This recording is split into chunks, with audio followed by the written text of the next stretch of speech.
UP में धर्मांतरण के मामले आए दिन बढ़ते जा रहे हैं। इस धर्मांतरण के लिए कभी लव जिहाद का सहारा लिया जाता है तो कभी बाहुबली का और बाहुबल का।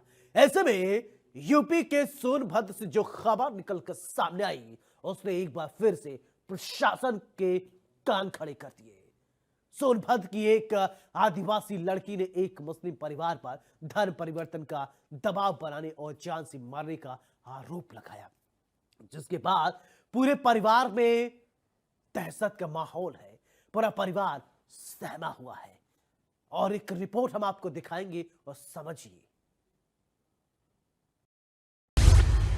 सोनभद्र में धर्म परिवर्तन का खेल।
हमीरपुर जिले से इंसानियत को झकझोर देने वाला एक वारदात सामने आई है।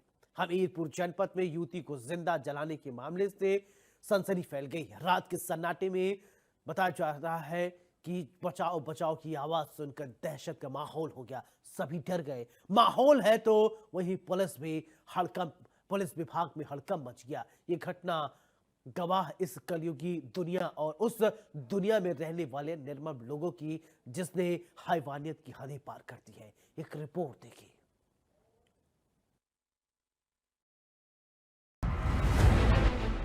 रोंगटे खड़े करने वाली वारदात, युवती को जिंदा जलाने का प्रयास। सन्नाटे को चीरती हुई युवती की चीख, बचाओ बचाओ की आवाज। उत्तर प्रदेश के हमीरपुर जिले से इंसानियत को झकझोर देने वाली वारदात सामने आई। हमीरपुर जनपद में युवती को जिंदा जलाने के मामले में सनसनी फैल गई। रात के सन्नाटे को चीरती हुई युवती की बचाओ बचाओ की आवाज से जहां लोगों में डर का माहौल है, तो वहीं पुलिस महकमे में हड़कंप का माहौल। पूरा मामला हमीरपुर जनपद की कोतवाली कस्बा राठ का है, जहां कस्बे से लगभग 2 से 3 किलोमीटर बाहर स्काईवरी रोड पर शाम के वक्त अचानक एक 18 वर्षीय युवती जलती हुई और चीखती चिल्लाती हुई नजर आई।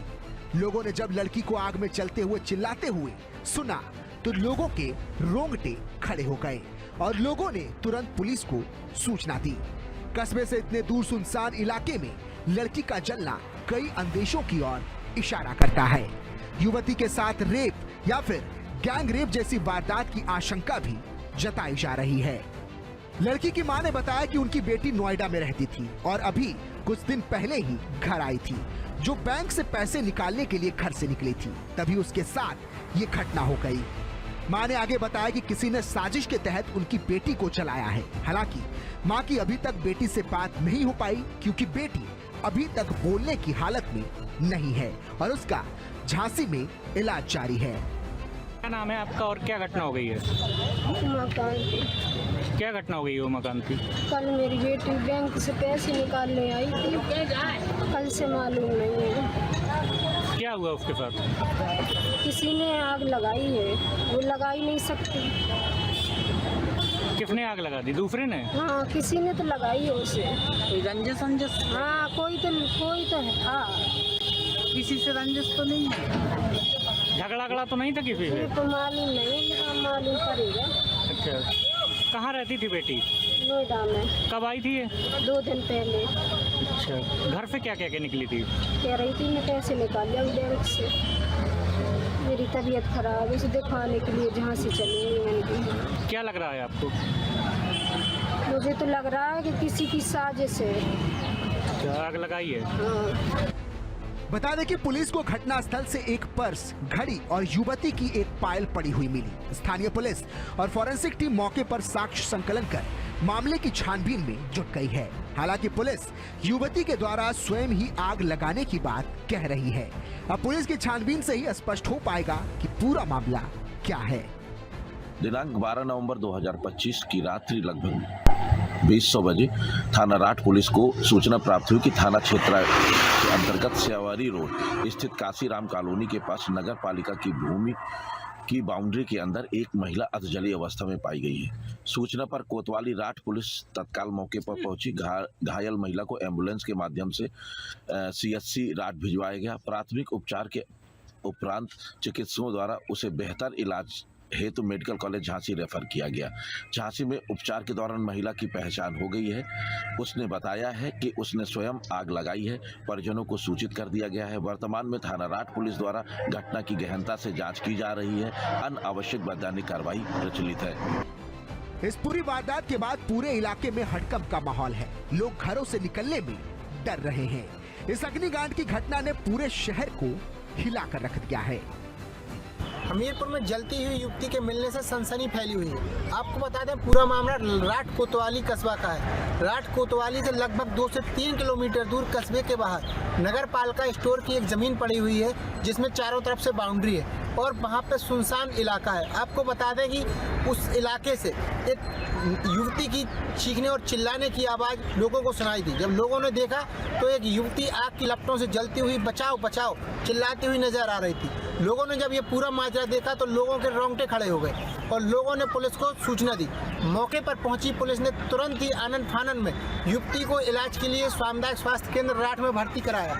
आपको बता दें युवती की हालत गंभीर होने पर डॉक्टर ने प्राथमिक उपचार के बाद युवती को बेहतर उपचार के लिए झांसी मेडिकल कॉलेज रेफर कर दिया, जहां युवती जिंदगी और मौत की जंग अभी भी लड़ रही है और उसका इलाज जारी है। वहीं आपको बता दें युवती की मां का कहना है कि युवती नोएडा में रह के प्राइवेट जॉब करती थी और 2 दिन पहले ही अपने घर आई थी और कल शाम को वो घर से बैंक से रुपए लेने के लिए कहकर घर से निकली हुई थी और उसके बाद उसके साथ ये वारदात हो गई।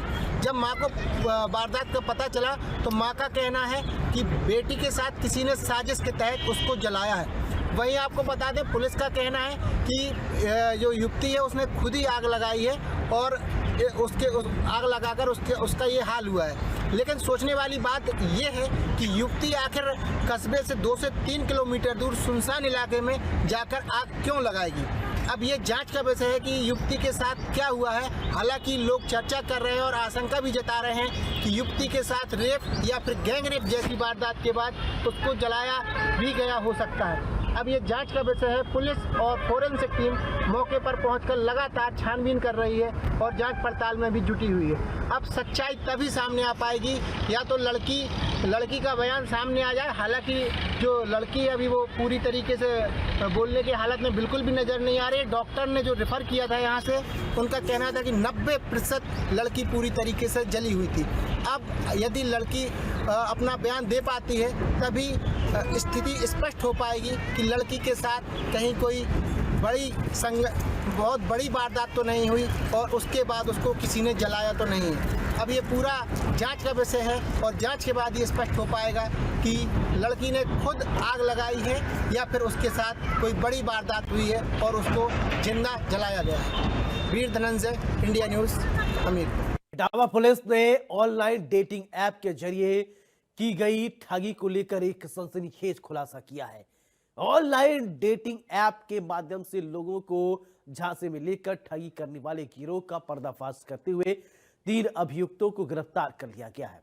पहले लोग युवक को बातों को जाल में फंसा कर गया और फिर इटावा बुलाकर उसके साथ मारपीट और लूट को अंजाम दिया गया।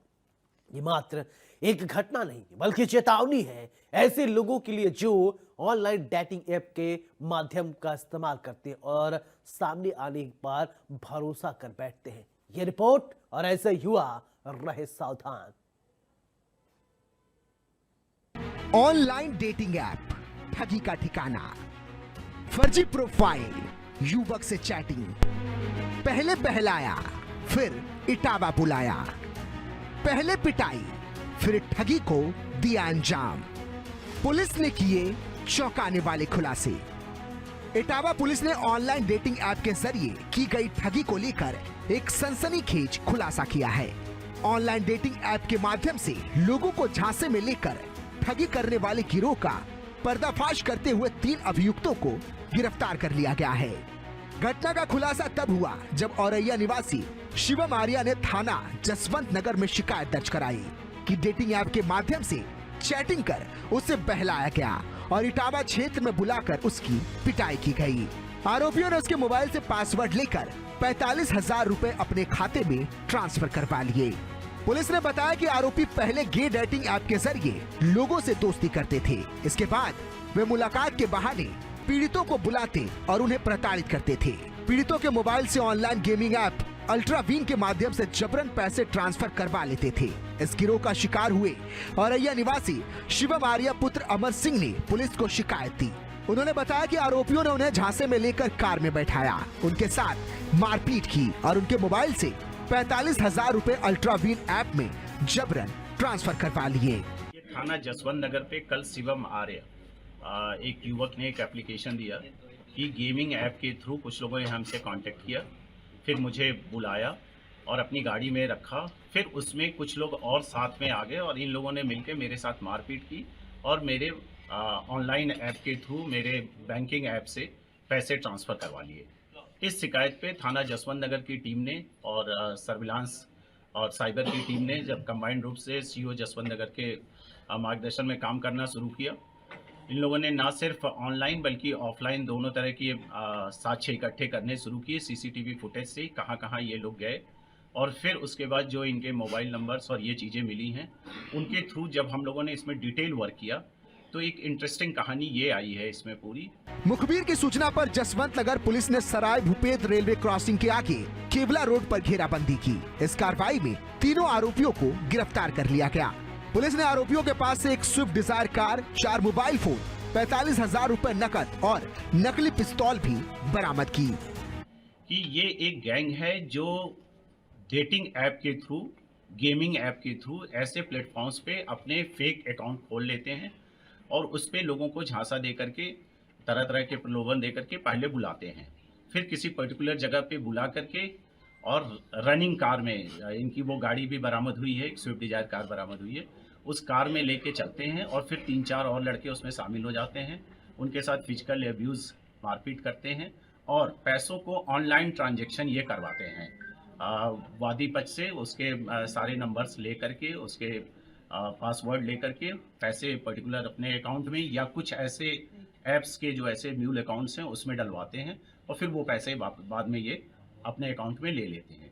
ये एक मॉडस ऑपरेंडी है जिसमें ये गेमिंग ऐप और डेटिंग ऐप के थ्रू लोगों को फंसाते हैं, फिर उनका फिजिकल टॉर्चर करते हैं और बाद में ऑनलाइन मोड में पैसे ट्रांसफ़र करते हैं। इसमें एक और इंटरेस्टिंग चीज़ है कि बाद में वादी परेशान ना कर पाए उन्हें या उनकी शिकायत ना करें, इसके लिए वो उसके कुछ वीडियोस भी बनवाते हैं कि मतलब ये हमने अपनी इच्छा से दिया है या हमने पुराने पैसे लिए थे या कुछ भी ऐसी जो भी स्टोरी इनकी एक होती है, ताकि बाद में उसे हम ब्लैकमेल कर सके और वो मेरी शिकायत ना कर सके। जांच में सामने आया कि आरोपी ठगी की रकम को पहले गेमिंग ऐप अल्ट्रावीन में ट्रांसफर करवाते थे, फिर वहां से अपने बैंक खातों में भेज देते थे ताकि लेन देन का पता न चल सके। वे पीड़ितों के आपत्तिजनक वीडियो भी बनाते थे और उनसे यह स्वीकार करवाते थे कि वे स्वेच्छा से पैसे दे रहे हैं। इन वीडियो का इस्तेमाल बाद में ब्लैकमेल करने के लिए किया जाता था ताकि पीड़ित पुलिस में शिकायत न कर सके। पुलिस जांच में यह भी खुलासा हुआ कि मुख्य आरोपी आलोक परिहार के खिलाफ पहले से 4 आपराधिक मामले दर्ज हैं, जबकि एक अन्य आरोपी पर लूट का मुकदमा भी दर्ज है। इस पे बहुत माइन्यूटली काम किया गया और ये 3 लड़के इसमें आलोक परिहार, विपुल द्विवेदी और कृष्णेश मिश्रा, ये 3 लड़के अपने स्विफ्ट डिजायर कार सहित ये गिरफ्तार हुए हैं। 4 मोबाइल इसमें मिले हैं। जो 45,000 रुपये इन लोगों ने ऑनलाइन ट्रांसफ़र किया था उसे भी सीज कर लिया है। उसमें से जो पैसे इनको मिल गए थे, इनके अकाउंट में आ गए थे, वो भी बरामद कर लिया गया है।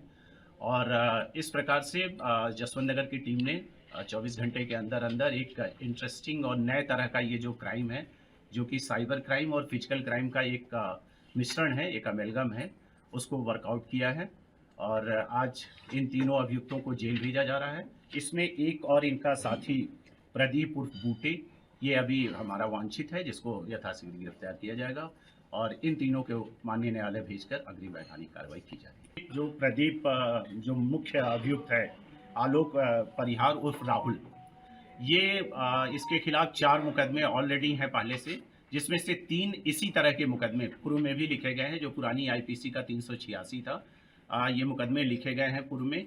इसके साथ साथ हम लोग इनके अब ऑनलाइन मोड पे इनके मोबाइल के थ्रू और अन्य चीज़ों के थ्रू, चूँकि हमारे पास अभी शिकायतें ऐसी नहीं आई हैं, हो सकता है इस वर्कआउट के बाद कुछ लोग और सामने आएँ जो इनसे पीड़ित हों और वो इस तरह की शिकायतें आएँ, तो उस पर निश्चित रूप से काम किया जाएगा।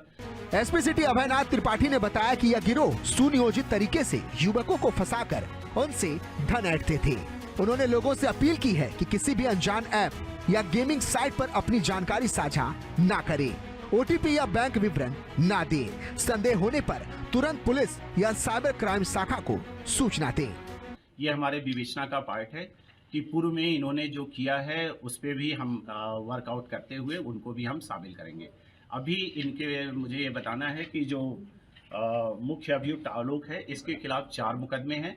साथ ही विपुल के खिलाफ भी एक मुकदमा पूर्व में से लूट का पंजीकृत है। बाकी अन्य सारे बिंदुओं में गहनता के साथ अग्रिम विवेचना जारी है। सर, ये क्या लड़कियों को लड़कों की अभी तक तो इसमें सिर्फ लड़कों का वो आया हुआ है। बाकी विवेचना में अगर कुछ नए तथ्य आएंगे तो उसको भी हम लोग संज्ञान में लेंगे। निश्चित रूप से ये काफ़ी आपका इम्पोर्टेंट क्वेश्चन है और आपके इस सम्मानित जो प्लेटफॉर्म है आप लोगों का, उसके थ्रू मैं इटावा पुलिस की ओर से ये अपील भी करना चाहूँगा कि साइबर अवेयरनेस और साइबर में जो हमारी प्रिकॉशन है, जो वही हमारी बचाव है। अवेयरनेस ही हमारा सिक्योरिटी है। किसी भी प्रकार के, जैसा कि बार बार साइबर अवेयरनेस कैंप्स लगाए जाते हैं, सारे प्लेटफॉर्म्स के थ्रू सबको बताया जा रहा है कि इस तरह की जितने भी डाउटफुल ऐप्स हों, चाहे वो गेमिंग ऐप हो, डेटिंग ऐप हो, जिसके बारे में आप 100% श्योर नहीं हैं, कोई भी इस तरह का डाउटफुल एक्टिविटीज़ हो ऑनलाइन प्लेटफॉर्म पे, उससे खुद को बचाइए। ओटीपी शेयर मत करिए। किसी भी लिंक पे किसी भी एपीके फाइल को मत छेड़िए, मत छूइए। कहीं भी कुछ भी डाउट हो तो तत्काल स्थानीय पुलिस को या साइबर पुलिस को इसकी सूचना दीजिए।